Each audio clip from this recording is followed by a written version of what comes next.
Hello guys, nandito tayo ngayon sa sa dagat na. Kasi marami nang ang dami starfish. Ang dami starfish oh. Ayan guys oh, ang dami starfish oh. Ayan oh. Ayan.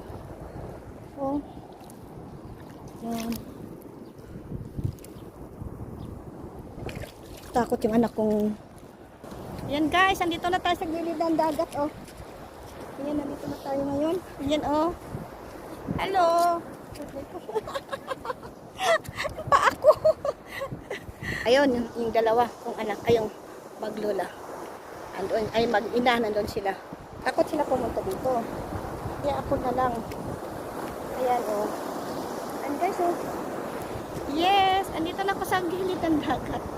Ang ano pala talaga, malalim talaga pala dito oh. Yan. Ang lakas ng alon. Oh. Napakalakas ng alon guys. Dito. Yan oh.